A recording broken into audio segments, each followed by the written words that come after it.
A very good afternoon to all our dear viewers and our esteemed guest. I extend a very warm and hearty welcome to each one of you. I begin with a famous quote: heights of great men reached and kept were not attained by a sudden flight, but they, when their companions slept, were toiling upwards in the night. Ladies and gentlemen, that's Getty for you. And this is Joya Khan, your host for the afternoon from Getty as an ambassador of change. I bring you greetings on behalf of the entire Global Education and Training Institute family. That's a name to reckon with, where excellence is a continuous process and not an accident, where the things you do for yourself are gone, but the things you do for others remains your legacy. It is an immense honor to share that Getty is founded and conceptualized by Dr. Sunita Gandhi, a pioneer with a broad vision of disruptive education. Championing the cause of education and holding the beacon of excellence, Ma'am's tireless perseverance and persistent efforts has enabled her to carve a niche for herself and has played Getty on a high pedestal as one of the most premium training institutes of India. Under it, we provide two types of training. One, pre-service for the aspiring teachers who wish to be outstanding teachers in future, and the other in-service, where we train teachers who are already in service. So when aspiring teachers turn out to be outstanding teachers, it's indeed a pleasure and an achievement. On these live forums, we also conduct live talks under the banner Detox, where we invite bureaucrats, policymakers, and entrepreneurs from all around the globe to enlighten us with varied educational practices carried out. Dr. Gandhi has been continuously striving to bring about transformative changes in education through her, through her constant and persistent endeavors. Ladies and gentlemen, this afternoon we are extremely privileged and elated to have with us Dr. Angelos Rodafinos as a behavior change specialist. He is our esteemed speaker for the afternoon, an author and a keynote speaker who has spent the last 20 years working as an academic psychologist, including long posts as program director for social sciences, head of psychology department, and professional trainer. He has studied at Aristotle University, New York University of Wollongong, Australia. His work profile is just magnificent. He has, to his credit, 60 plus research papers and two books translated in Greek, English, and Bulgarian languages. He has been offering seminars and workshops on TEDx and plus 200 other venues on applied psychology topics: change, stress and time management, success and happiness, critical thinking, etc.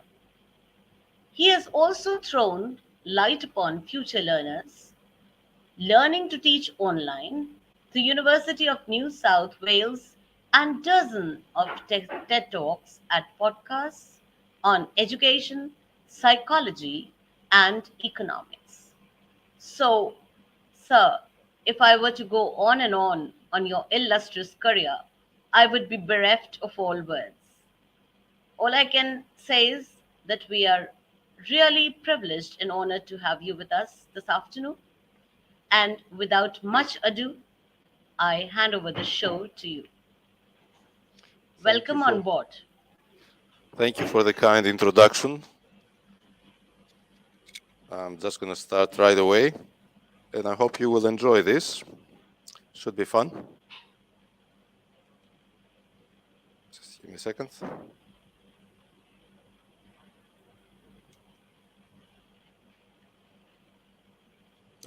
What's happening here?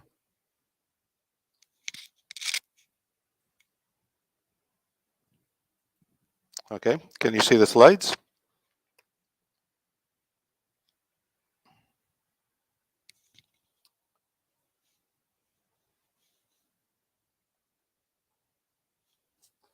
I'm afraid I cannot hear you. Can you hear me? You can. All right.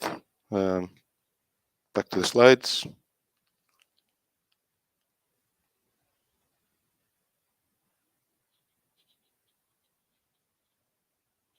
Okay, the psychology of change. I'm afraid I cannot hear anything. So if you wish to say something, I can't see the chat as well. So just pick up the microphone. I'm just going to assume that everything is going well and you're listening to me. So today, how we can change ourselves and how we can change others. First, I'd like you to look at these faces and perhaps type on the chat box if you can, if there's an option, or just think how you're feeling right now from 1 being excellent to 5 terrible. Just think of a number. Those of you who are at 1 and 2 are feeling good. You don't need to stay, you can go. The rest of you, you can stay if you want to learn how to change the way you feel and change habits and change whatever you wish to change. I will argue that how we feel every day is partly determined by our decisions. So we can decide how we feel. But let me just move on with the presentation. This is material from one of my books, the one on the left, Prince to Frog and Vice Versa, which claims that we are born beautiful princes and we become frogs after a few years of bad diet, bad nutrition, bad company. How can we revert back to being princes? So it's a manual for those who want to change their lives or the lives of people around them.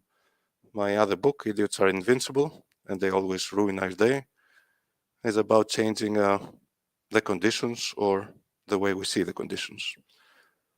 And when we ask people who are the idiots, they always say it's the others. It's not us, it's the others. Anyway, let's start with the psychology of change. There are two ways to become a prince again. One is to wait for the beautiful princess to give you the kiss, and the other is to read about change and how to change your life. I'm going to run a quick poll, and I'm going to ask you, what would you change if you had the opportunity, if you had a genie who granted you a wish? To do that, I'm going to stop the presentation for a second. I've sent you a link on the chat box, and the link is this one. You can either scan it or just type the link. So what I'm going to do is I'm going to start the poll, which has a question: what would you like to change and improve? If you can log on and vote on the poll, then we should be able to see the results here.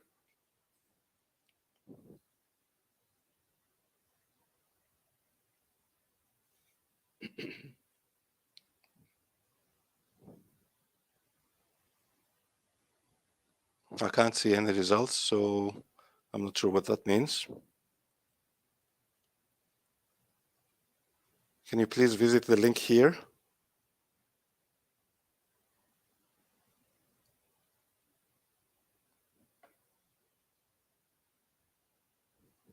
I'm not sure it's working because I can't hear anything and I can't see anything. Can someone pick up the microphone and tell me what's happening?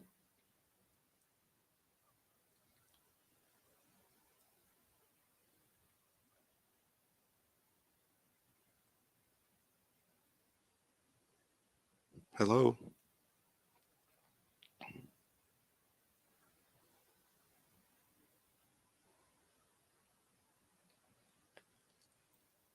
I'm not sure what's happening because I can't hear anything. And I can't see any change in the results. I can move on with the presentation, but I'm not sure you can hear me.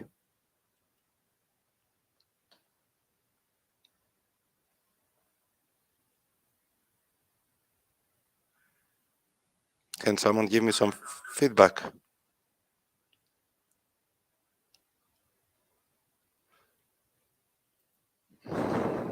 Just going to move on with the presentation then, and hope that you can hear. And we would be able to see the results, what you voted, but it doesn't matter. What I'm presenting here can be applied for educational settings in management. So in other words, the same principles can be used for all these settings, or if you want to change something personal. The contents of the presentation include answering these questions. Can we change? Can we change others? Why don't people just do it and change what they need to change? When do people change? And some steps for effective change. So let's start with a quick theory. The first question, can people change? That's the million-dollar question. And the answer is, things change. So eventually people will have to change. But do people change? Have you changed anything in your life? These are the options. I believe you've changed a lot of things in your life, and you will keep changing. So yes, people can change. In fact, if we want to stay the same, we will need to change because things change, we age, etc. So that's a paradox. But another principle is that if we keep doing what we've been doing, we're going to keep getting what we've been getting. So in other words, if we want to change something, we need to change something. The second question, quickly, can we change others? A lot of people would say it's difficult. You know the saying, you can lead a horse to water, but you cannot make it drink. Can you think how you could possibly make a horse drink? Can you force it? You can't. But what you can do is you can ride it until it gets thirsty, and then it will want to drink. So in other words, yes, we can change others. It's difficult, but yes, we can change them. Now, if you've been trying to change people and your approach has not produced the desired results, you need to try something else. So quickly, again, the third question, why people don't change? Why don't they change? And there's a number of reasons. The most familiar ones are these. And I believe there's a whole book of reasons why people don't change. And it describes all of these. You can probably identify your excuse or the reasons you don't change. And the next question is, okay, people do seem to change, but under what conditions? When do people change? And there are three categories of reasons. One is when they're hurt a lot, when they're sick, they can't take anymore, they have headaches, they're in pain. The second reason is when they're bored and they say, isn't there anything else in life? Is that it? And the third reason is when someone else shows them how to change. And they can say, oh, if you can change, then I can probably change too.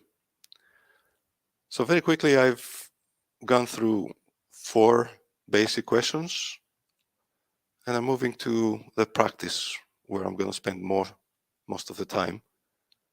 So if you're ready to change, here's your opportunity. Steps for effective change. Or if you wish to change others, to change the system, change students, change education. So part B is where we're going to spend the next 30 to 40 minutes. Practice. The first thing you need to do if you want to change, is to accept responsibility, is to realize that every action has an effect. And give up blame, because when you blame, you surrender the power to change. People go around pointing fingers. It's not my fault. I need to wait for this to happen if I want to change, etc. But we have to realize that every time we point a finger, 3 times as many fingers point your way. Cartoon from my book. Excuse me. So we are the sum total of the choices we have made. We make choices, we make options every day, and these determine the results. They say life is like a supermarket. You enter free, the doors are open, you pick up whatever you like from the shelves, chocolate, cigarettes, what have you. But at the exit, you have to pay. So life is like a supermarket. If you wish to change, the areas for change include the conditions, and you probably realize that the conditions are more difficult to change. The others, which is also difficult to change, or you can change the way you think.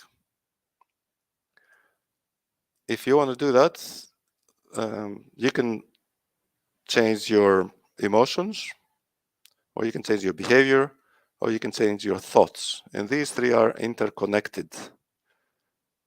It's not that easy, but there are techniques and there is areas that you can work on. And all these will bring up significant changes if you wish. In my book, I describe techniques for each one of these areas. And it's not a few minor tweaks. It's a lot of tweaks. You need to attack a lot of areas. A lot of people focus on goals, and they say all you need is to set up a goal. For instance, I want to have skinny clothes, be able to fit in them and go out with interesting people. And you hang up your skinny clothes and you look at them and you set up your goals. Goals are good, but as I will demonstrate later, we need to focus on systems. Goals are the end results. Systems are going to get you there. A good exercise is to ask yourself every day how you're doing with your number 1. Find out what your number 1 priority is, and every now and then check with yourself that your activity corresponds to what you want to accomplish. This is a very popular exercise, my wheel of life, where you put on this wheel the important areas in your life, and then you evaluate yourself from 0 to 10. How am I doing in terms of finances? 7. How am I doing in terms of career? 10 or 1? Or what about health and physical condition? So once you do that, then you connect the dots with lines, and your wheel of life may look like this. When you do that, then you realize that if this is important, you need to work on this. Or if this is important, you need a little bit more work. Environment, who cares? So once you do that, then you identify the areas you want to work on. But as I mentioned before, it's not as easy. It's not just at the individual level where you need to work. To accomplish a change, all of these need to work with. You need to work on all of these, or people need to assist you. So if you want to change in the community, an individual is not enough. You need to have the support from all these other areas. One of the most popular models of change is the COMB system. C stands for capability, O for opportunity, and M for motivation. So you need to have all 3 of these to change behavior and to achieve change. And Mitzi and her colleagues, they've completed the taxonomy, where they collected a number of techniques and they clustered them into groups. And if you go online, you should be able to find literally hundreds of techniques that you can use to change behavior.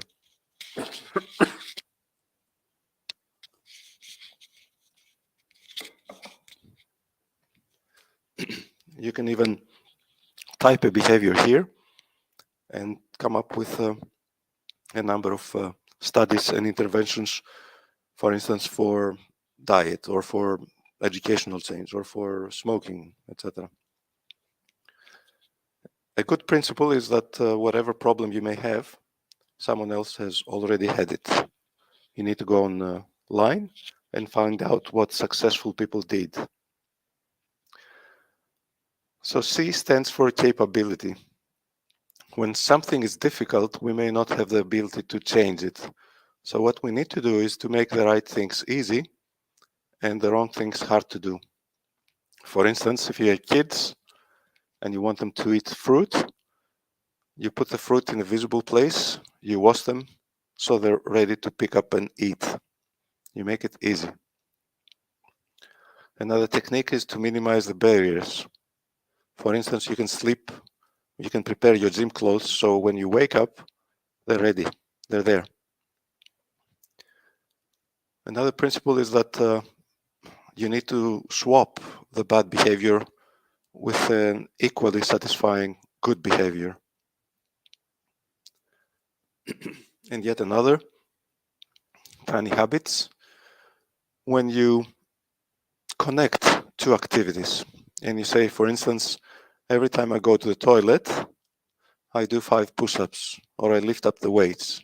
And you can see me in the toilet lifting weights. So connecting two things together. M stands for motivation. I used to think that motivation is the key factor, but it's not the only one. It's one of 3. Why? Because willpower is limited. When there's cakes around you, when the environment does not help, you're going to eat these. So self-control is not enough. There's another type of motivation apart from pull. Pull is finding out what you want, and that's called push. And that's why we invented mothers. When you don't have the energy to study or to do something, then we have other people who can push you. O stands for opportunity. And I'm going to spend a bit more time on this and describe techniques how we can manipulate the environment so that our choices are easier. If you want to exercise, an environment with facilitating conditions will assist. This is the environment at my beach house where I have placed the weights next to my office. Every time I want to get up, I need to lift these and then go past to go to the bathroom, etc. Another method is using self-binding tricks. And these refer to techniques that we call, for instance, Ulysses contract. When you don't have any other option, you delete the social apps from your mobile, you remove the batteries from the remote control of the TV so that it's harder to watch TV. This is a funny one. This lady goes on a date, she doesn't want to have sex on the first date, so she's wearing ugly underwear. So that's a self-binding technique. Another one is to get married, so that will save you from spending all those hours in clubs and cafeterias and stuff.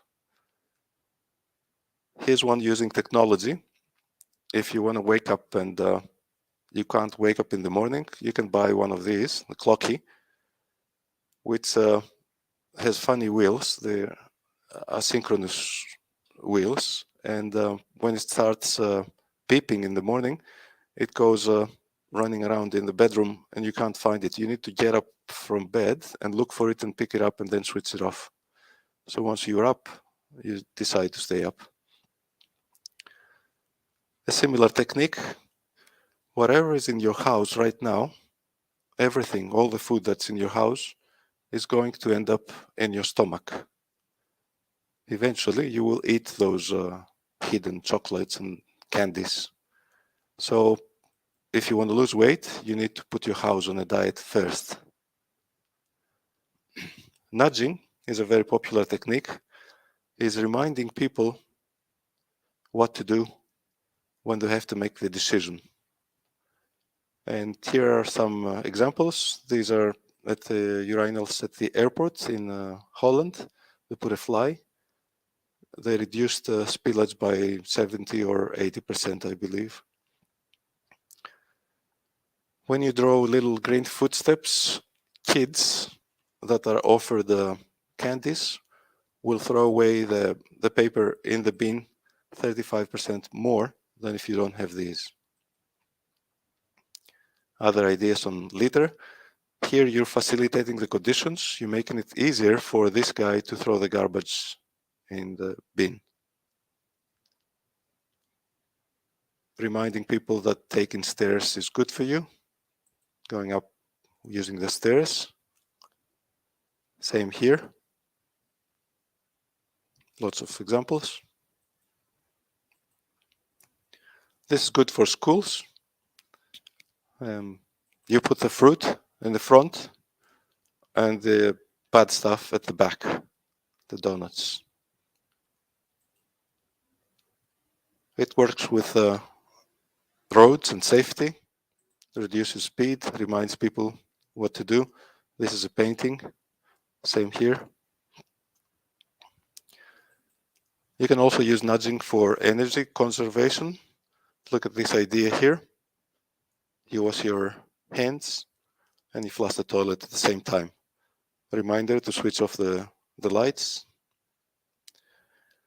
So these were ideas in each of the three areas that we mentioned: capability, motivation, and opportunity.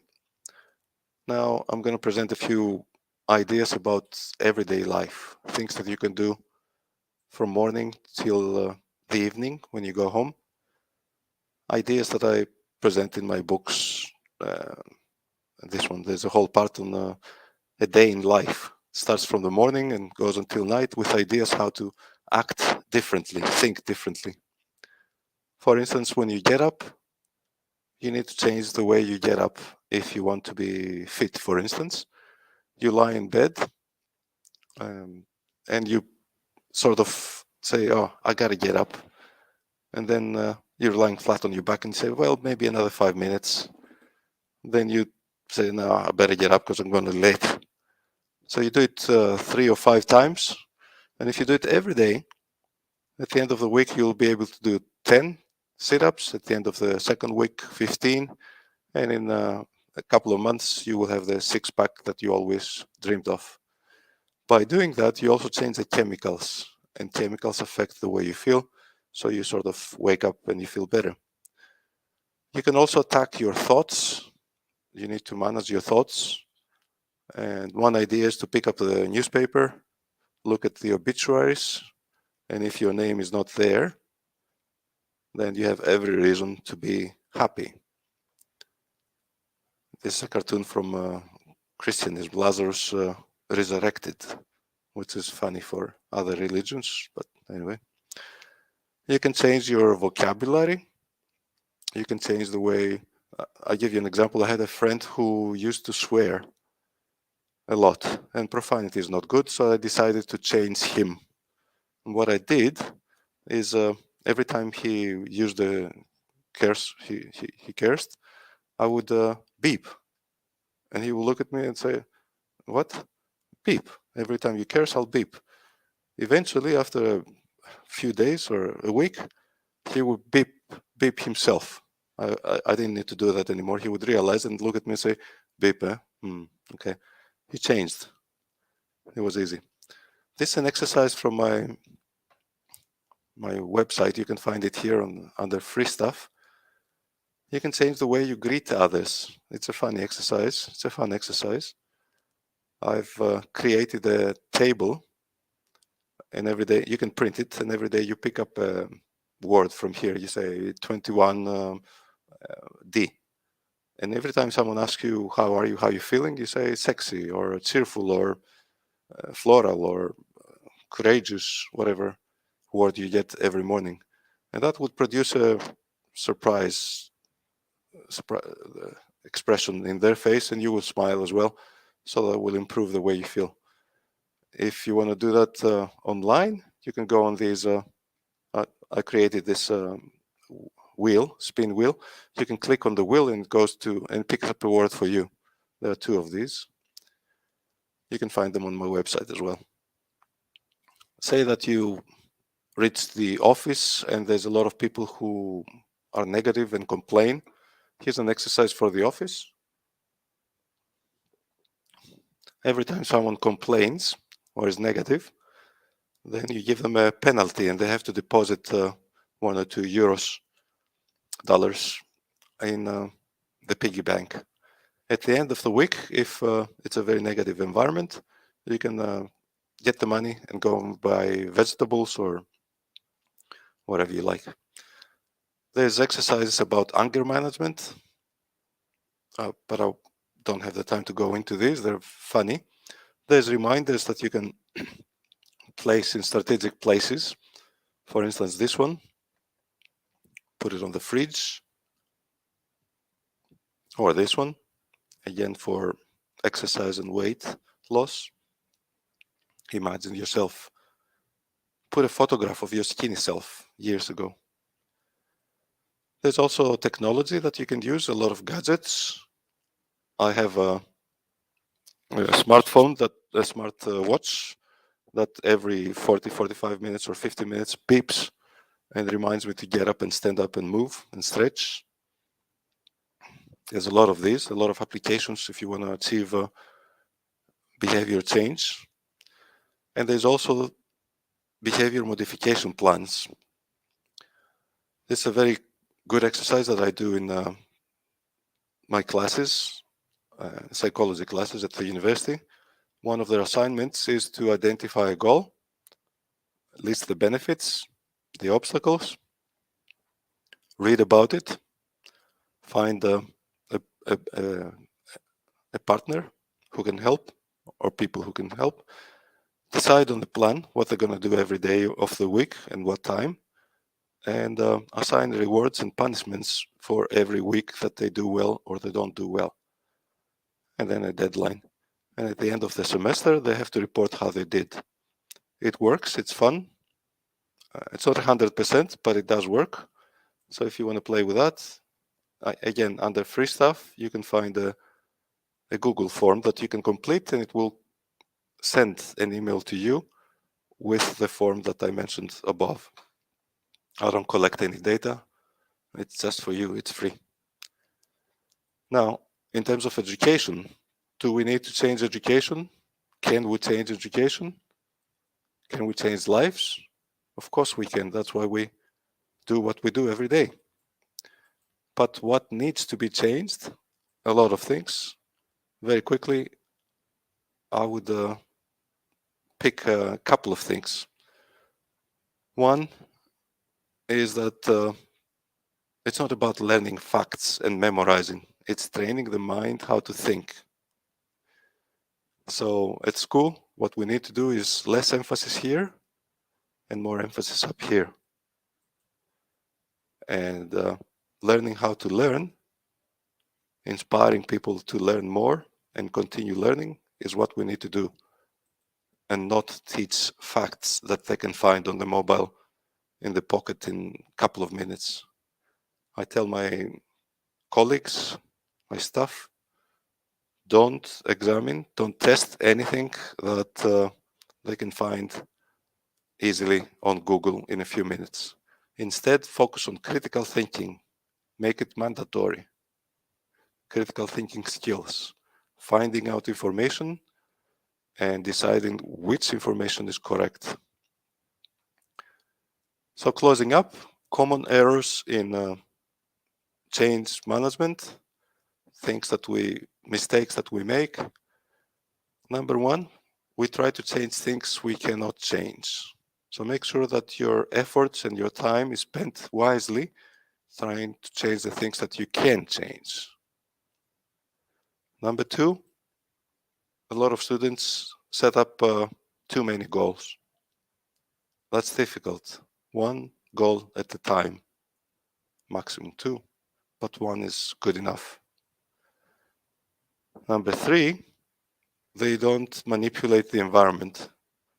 Here they posted a sign, no garbage, but they didn't facilitate the actions, the behaviors. They didn't put up bins, so you can see the garbage underneath the sign.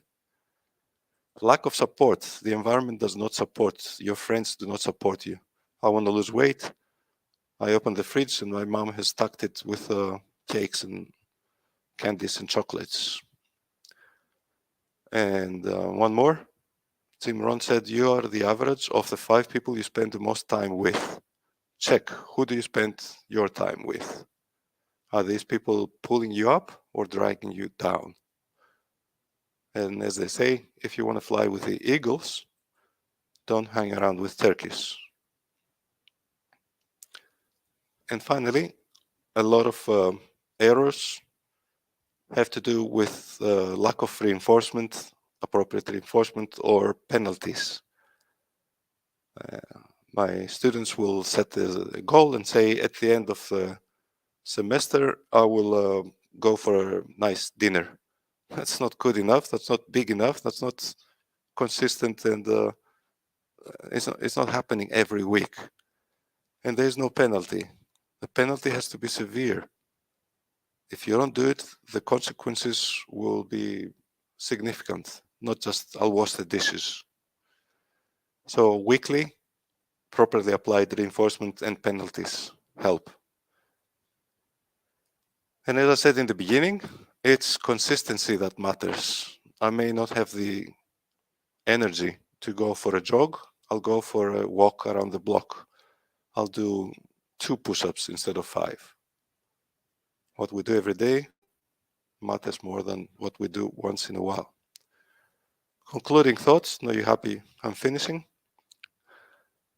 I've described a model on change that focuses on capability, opportunity, and motivation.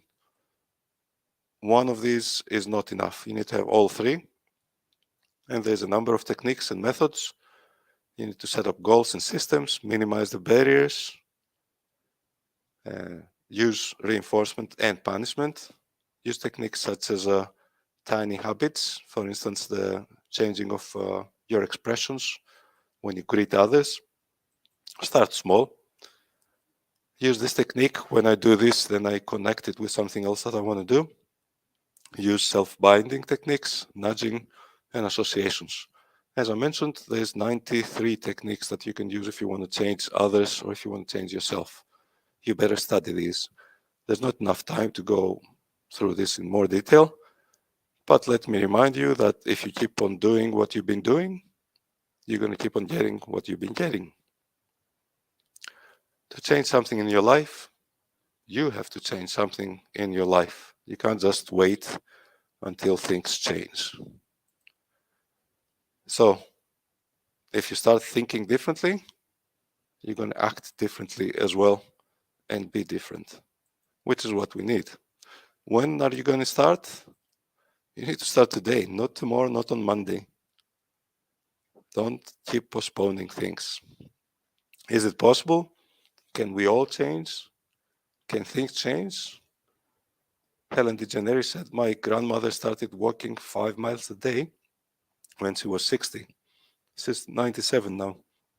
We don't know where the hell this is. If you want more information, commercial advertisement, the books you'll find on the internet, Amazon, etc. There's a lot of free stuff on my website, the ideas that I gave you. And this presentation will be here as well, if you want to get some related links. So my question now for you is, what will you remember and what will you use? Thank you for the presentation. I'm going to stop sharing the screen. I hope.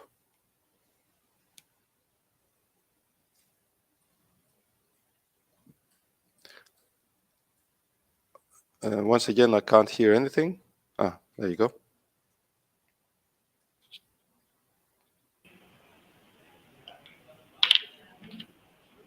Thank you so much, sir. That was Dr. Rodafinos with us on the topic Change Architecture from Prince to Frog and vice versa. Very valuable views shared by Dr. Rodafinos. As we all know, that change is a natural law of nature. When change happens by choice, we see it as an opportunity. When change hits us unexpectedly, we can also see it as an opportunity to improve. What needs improvement and change is the change that needs to change. Sir, you've thrown light upon very valid points. How to improve the quality of your life by changing either the conditions or your perception of the conditions. I came across the phrase, the laws of nature, and I feel that the phrase evokes a set of divine and unchanging rules that transcend the here and now to apply everywhere and at all times in the universe. The reality, though, is not so grand, but when we refer to the laws of nature, what we are really talking about is a particular set of ideas that are striking in their simplicity, that appear to be universal and have been verified by experiment. It is thus human beings who declare that a scientific theory is the law of nature, and human beings are at times wrong also. I think you agree, sir? And we believe that progress is impossible without change. And those who change cannot change their minds, cannot change their minds at all. Those of us who don't want to change our minds, we cannot change anything. That was a little thought of George Bernard Shaw, whom I didn't quote, but I put his words in my, I just included them at the end of your presentation. The great leader, our very own father of the nation, Mahatma Gandhi, also felt that be the change that you wish to see in the world. So we all reiterate with these views, and I'm sure our audience must have taken away some very valid points from your presentation, and those of the viewers who will eventually see your presentation will definitely have some brilliant takeaways with them. Sir, at the end of your presentation, could you honor us with your a few answers related to it? Why do we need change? And why do we resist change? Is Mhm. something that we all need to know. Why do we need change? Because things change. Everything changes. Change is constant, and we need to adapt. Take, for instance, COVID or the war in Ukraine. There's no way we can do without change. So we need to change because we're getting older as well. And the society keeps changing all the time. We need to adapt. If you remember the slide with technology in the last century, I mean, look at us now. We're using technology to run seminars around the world. This would be impossible then. So change is constant. We need to change. And the reasons why we don't change, there's lots of them. The most popular ones we mentioned is we can't see the reason. It's difficult. We're used to it. Others might be obstacles when they won't let us. We don't know how to. There's 50 plus reasons that you can come up with. But people do change, and it's good to see that people change. One of the problems in education is that we teachers are trying to teach students stuff that we learned 20 years ago with methods that we learned 20 years ago. In my lectures, I try to avoid PowerPoint presentations like the one I did just now, because they can read the book. what I try to do is to engage them and give them exercises and stuff and say, go read the book, it's better than me. Any other ideas, questions, feedback? Thank you so much, sir. Just one more question. Could you please throw some light upon assisting our students in thinking ahead of the existing curve of satisfaction and translating change into reality in a manner which would transform their future lives? All right, let me see if I get this right. How can we help our students do what they need to do? Is that what you're asking? Motivate them. Yeah, okay. If we use the model that I presented, COM-B, we need to attack all three areas. Motivation, and motivation includes push and pull. Push, it's our job to penalize them, reward them, whatever. Pull, we need to help them identify where they want to be. So where do you want to go 5 years from now? Okay, if that's your priority, what are you doing today to get there? So that will help them identify the intrinsic motivation and come up with the pull. All right, there's where I want to go. So that's motivation. We need to provide the opportunity, and I presented a number of ideas, nudging, for instance, and capability. In teaching, we can start slowly, easy steps, make it easy, and use a number of techniques that I presented, such as when this, then that. Look, I think it's best to go to Mitzi's model and find out the 93 different techniques and pick up the ones that you want to use. But in general, three areas: capability, opportunity, motivation. Absolutely taken, sir. Thank you so much. And just if you could just throw light upon the fact that what, according to you, are the driving forces of change that will shape 2025 and beyond?